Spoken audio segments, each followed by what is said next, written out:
Our show is about solutions. We got questions, but we need answers. So today we have the answer to this particular dilemma. So let's say you spent years building wealth, either through real estate or your business or combinations thereof. And in that scenario, you don't want to leave your legacy just to chance, whether you own a single business, rental, or properties, or portfolio of businesses.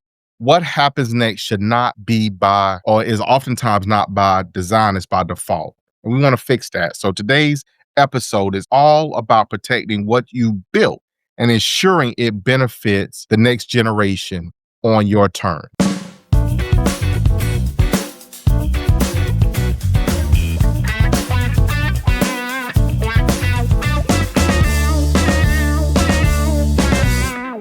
Good morning and great morning, guys. Welcome to another fabulous episode of Exit Strategy Radio Show. Hey, I'm your host, Corwyn J, Melette, broker and owner of Exit Realty Low Country Group in beautiful North Charleston, South Carolina. Yeah, that's where we at. We down here in this crock pot. If y'all know what I'm talking about, we down here cooking. But look here, guys, we're off to an amazing start today to a fabulous episode. And I cannot stress to you enough, guys, make sure you're buckled in, strapped in, that you tie yourself down because there's going to be a lot of great information going by you today. And we want you in a position that you're able to gravitate, that you're able to grab onto it and hold on to it because it's going to be relevant to you in your future endeavors, guys. And we want you in place. We don't want you to get away. We don't want you to fly away. We want you to get this information. So for our listeners that listen to it faithfully, guys, you know what our mission here is about, is to empower our community through financial literacy and real estate education. Shout out to those who listen to us all the way from Muddy Mullins, all the way back down to Hollywood, what you know, no good. My mama in between there, y'all in Monkey's Corner. And Elder and Pastor Evans that listen to us faithfully. You guys rock. I really appreciate you. And y'all know that I love you. So look here, I'm going to pose this because our show is about solutions. We got questions, but we need answers. So today we have the answer to this particular dilemma. So let's say you spent years building wealth, either through real estate or your business or combinations thereof. And in that scenario, you don't want to leave your legacy just to chance, whether you own a single business, rental, or properties, or portfolio of businesses. What happens next should not be by, or is oftentimes not by design, it's by default. And we want to fix that. So today's episode is all about protecting what you built and ensuring it benefits the next generation on your turn. So the answer to that is none other than Kevon Saber. Now, Kevon is like the guy, right? Because he is the co-founder. That means he was there at the beginning of Legacy Outcomes. So, Kevon, welcome to the show.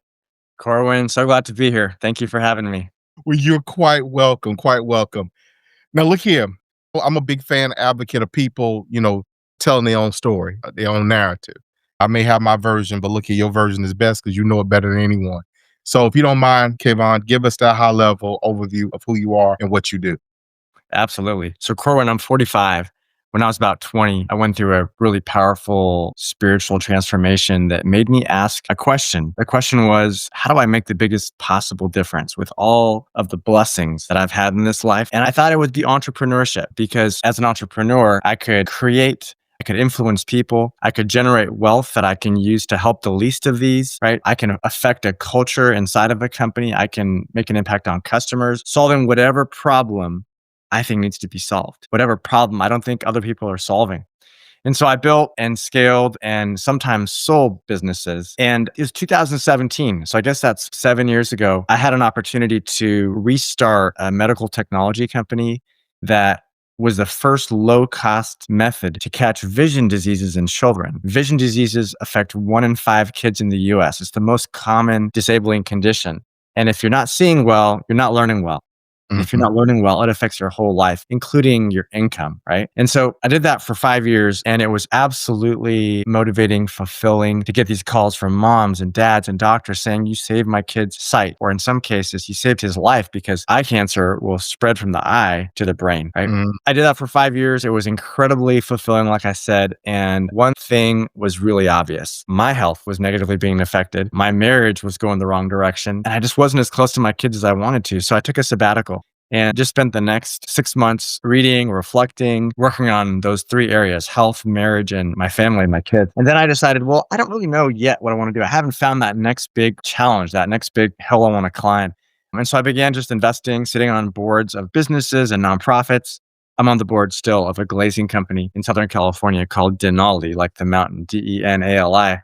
When one of the other board members said, Kevon, I know what you should do with your professional life. There's a joke that God loves us all, but someone else has a plan for us. My friend said, hey, I got a plan for you. Why don't you dedicate your professional career from this point forward to helping business owners exit their businesses without regrets? And as he explained to me how, depending on which study you look at, 70 to 90% of business owners have regrets over how they sold, and how most business owners bring assumptions that are not founded on reality, and how most representatives, the brokers and other M&A firms out there, are not doing the business owners and their legacies justice. And then ultimately how the buyers are pros. 4.7 trillion of private equity in the US is buying businesses. They buy businesses all the time. When someone's selling their business for the first time, they're not prepared. They don't have the same level of expertise. Well, I left money on the table twice when selling my companies. So I recognized that the market was rigged against mid-sized business owners. When I say mid-sized, I'm focused on businesses that are in the 20 to 90 million in enterprise value range.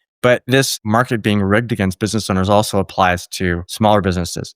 And so after reflecting and realizing how many regrets I had over how I sold my companies, I decided to join this other board member in taking the 30 years of refined process that he had created after borrowing an initial playbook from Goldman Sachs, JP Morgan, Lazard, and adjusting it for the lower middle market and middle market so that ultimately we could protect the legacies of business owners across the US in a much bigger way than he was already doing.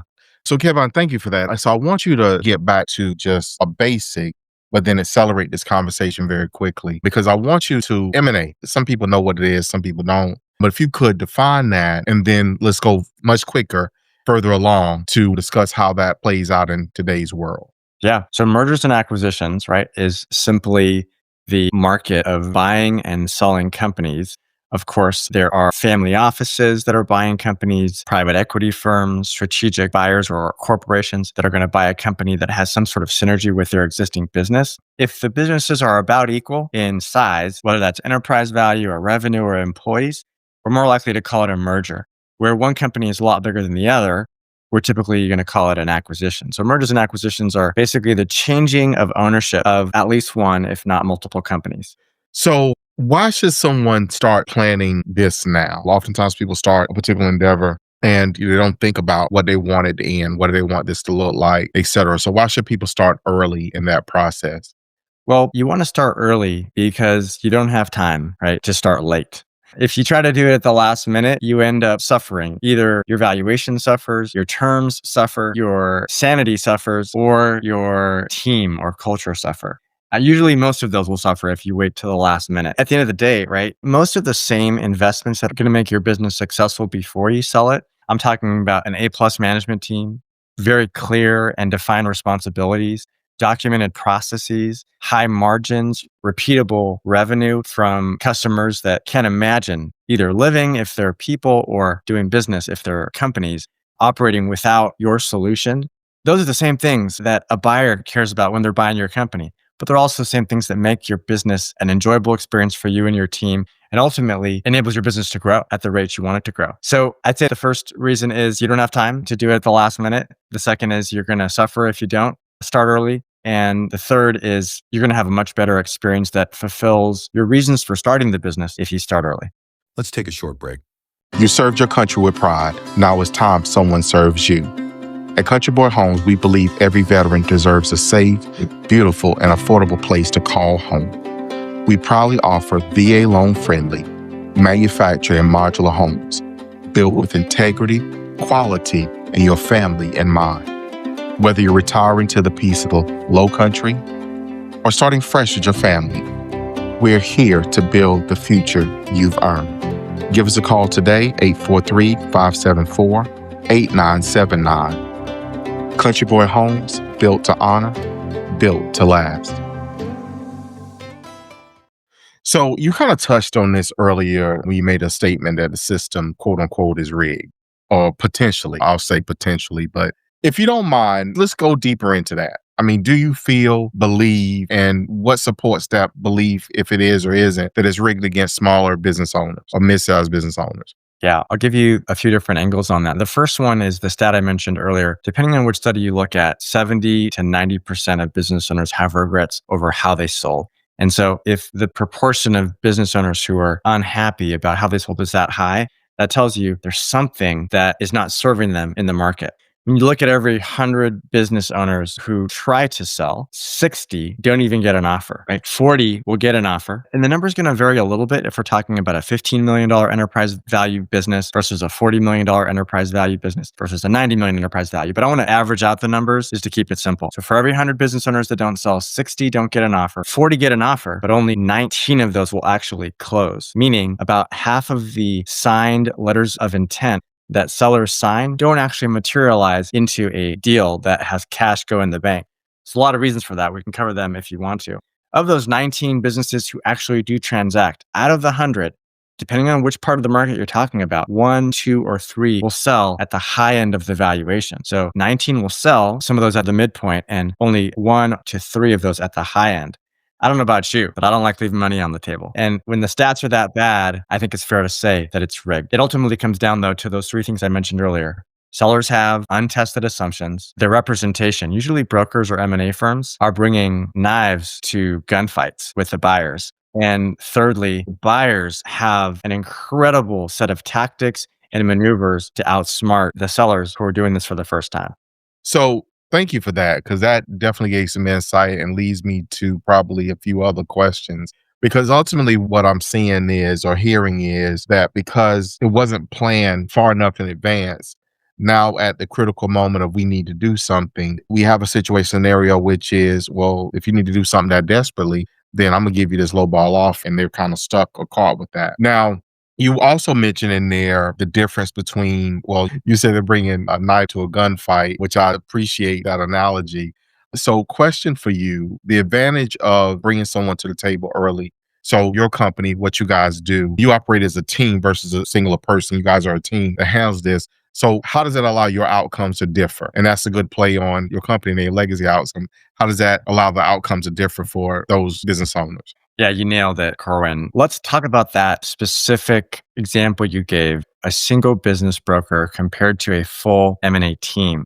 A solo practitioner is going to be juggling valuation, forecasting, buyer outreach, negotiation, diligence. I don't know about you, but most football players cannot be a great running back, quarterback, wide receiver, offensive lineman, punter, etc. So when one person tries to do everything, they're going to have a bunch of blind spots. They're usually going to have a bunch of cookie cutter documents. And that's not how you win championships. Right? The buyers are fielding full M&A teams across the deal. So the sellers need a robust M&A team that is going to be a specialist at every position, right? A transaction architect is like the quarterback and the coach, looking at your objectives as a business owner and then creating the strategy, the plan, and adjusting the playbook to get that championship.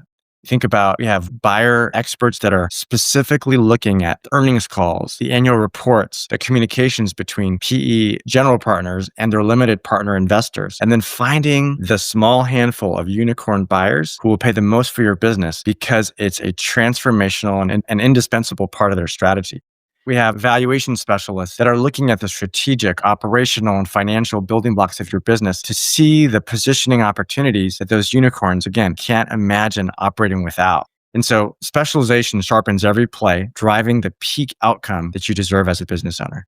So you guys have built out like this entire platform. That's the best word I got for right this moment. That's very accurate. Okay, perfect. So you guys have built out this platform to kind of guide people through. So essentially, we got you on deck and we're going to get you across and we're going to raise you, kind of like Panama Canal, going to kind of raise you and get you the way you need to be. And that's all the material. You can use that wherever you want to, Kevon. But this platform that you guys have built, please give our listeners the name of it. And let's talk about, when is it right or when is it not right for a particular business? Absolutely. So I would say our firm, as you know, is Legacy Outcomes. And what is really unique about what we do for these mid-sized businesses is take them through a methodical process to go from, hey, I'm thinking about selling, or I have a first offer to sell my business, to legacy, to them being able to lift that championship trophy above their head and say, I have no regrets. This was a perfect capstone to the years or decades or even generations of hard work, the sweat and the tears and the sleepless nights and the stress and the risks they took in building their company to that point. So first we prepare, right? We're looking at their objectives. We have 15 different objectives. We literally lay out these 15 cards on a table and we say, all right, let's sort these cards into high, medium, and low priority. Because again, that transition architect is going to create the strategy and the plan. They're going to refine that playbook to meet your objectives. Then we go to the next part of our preparation phase. You used that word earlier, Corwyn, and it's the perfect word for it. Preparation is looking at the objectives. It's doing a bulletproof forensic valuation. Again, identifying those building blocks of value that a buyer will care about. We're recasting the financials so that they're assembled through the buyer's lens. If you've been purchasing boats and Ferraris and extra real estate through your business, that's okay, right? There's nothing that we're going to say about that, except those are extra expenses that a buyer's not going to have. So we're going to add those expenses back, and therefore your EBITDA or net income is going to grow, which means your valuation is going to be higher, right? So this is all part of our prepare phase. After the prepare phase, we're going to go to create. And that's where we're building specific narratives. We're doing storytelling that are for different buyer types that are the right fit for your business.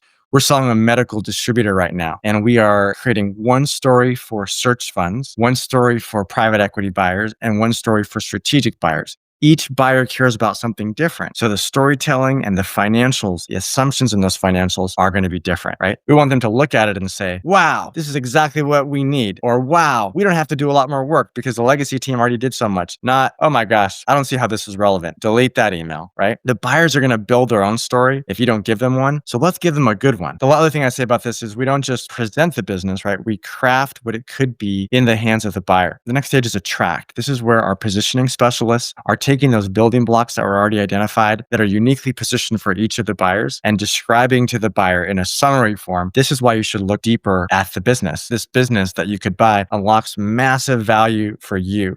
I already talked about looking at the annual reports and earnings calls. So that's where this comes in handy. The next stage is, wow, we have all these offers. So we sold a company recently. We had 36 offers. 23 of them conformed to the original objectives of the seller.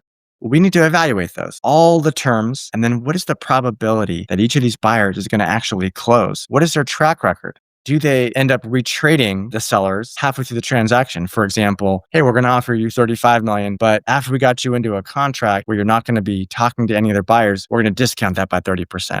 I went through that, Corwyn. It's painful. That's why we do diligence to make sure we're not talking to buyers who have a history of doing that. We also make sure that the buyer's not pushing unfair liability on the sellers post-closing. When you sign that paperwork and that money hits the bank account, you want to think about, okay, how do I now shift from the financial piece of my business legacy to my family's legacy, to the generations and generations and generations after me, right? How do I impact the charities that I care most about? Which ones do I want to prioritize? You don't want to be thinking about liability and having trouble sleeping over that. So after the evaluate phase, obviously we are down to a few offers, and now we're driving each of those offers higher. We're trading them up while pushing the weak ones aside. We're driving the pace. We're holding the line. We're ultimately keeping the buyers competing, like you said earlier, on the terms of the seller. And that's where all the plays, all the planning, all of the work thus far is culminating in a negotiation with multiple buyers that ultimately leads to legacy, which is our last stage. Financially, you feel great about the outcome. You feel great about the custodian or steward of your business that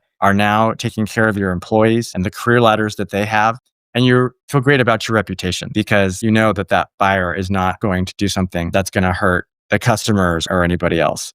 So you touched on something in there. So, family, how important is it? I mean, I have an idea, but how would you say important is it for people, business owners, to have the family, if you will, engaged in the conversation early? It really depends on a few factors. The first one is how mature are each of the family members?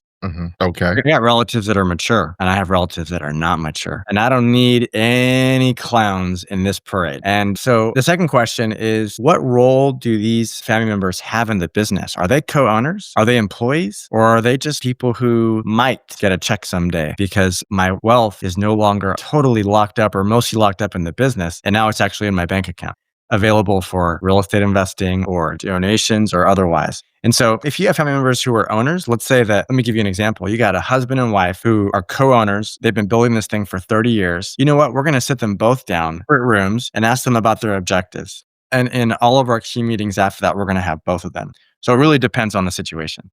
Okay, that makes perfect sense. And for our listeners, guys, as part of this conversation, Kevon, just so you know, we talk about generations yet to come. We talk a lot about this on the show. And oftentimes we're building things. We think we'll build it as far as we can, then we'll leave it for our children for them to build it further. But the reality is, and I'm very open and honest about this, my children told me repeatedly, they don't want to do this. I got one that might. So we got a little bit longer before, but after that, I got to figure out the way out. I got to have that exit strategy to get out. So short version is for those who may have similar, maybe you don't know what you're building, you have that in your mind. This is the conversation to be having. And you want to be having this conversation with Kevon because, hey, this is what he does on a day to day. So how often does it just go completely wrong? If you take this discipline process, it starts with preparation, it doesn't go wrong because we mitigate. Let's define wrong, first of all, because there's different kinds of wrong, right? There's the kind of wrong where the buyer gets one over or multiple ones over on the seller.